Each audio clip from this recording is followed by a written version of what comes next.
Oyuncaq otağına gedirik kitabxanada.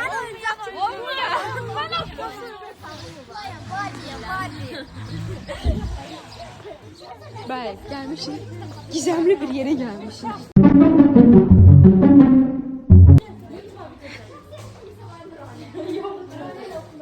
Gizemli yer.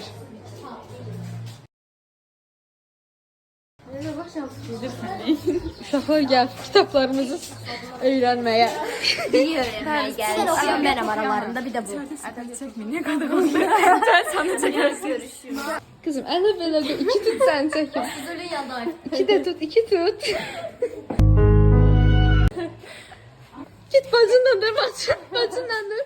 Dur siz çəkin bacından, dur. Bura bax siz çəkim.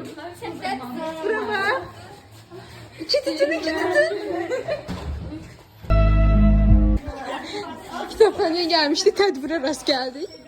Bizi tutub aparırlar tədbirə.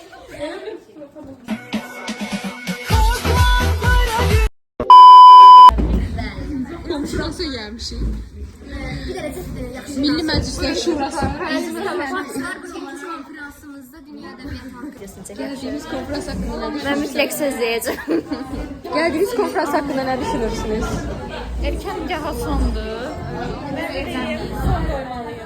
Nə düşünürsən Ayla? Razısan bu fikirlə?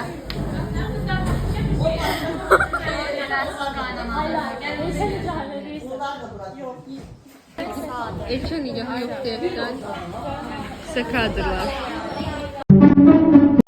Mən hər deyirəm. Leyla bu günlərim məni bütün bilgi araşdırmalara orada bir dənə olmalı. Ayla, erkən cəhələ deyirsən. Yox. Sən deyirsən. Bulur səhə. Nurani hər deyir. Hayır, deyir. Erkən cəhələ deyirsən. Erkən nigaha yox deyirik. Gəl mən hər deyirik. Amma pulu səhər. Ərəb şeyxidir səhər. Hər biri olunca biz. Yaşa düşürəm. Hə. Erkən cəhələ deyirsən. Erkən nigah yox deyirəm. 2 dənə də nida ilə. 2 dənə də nida. Şübhəli. Ürəkdən hər deyirlər.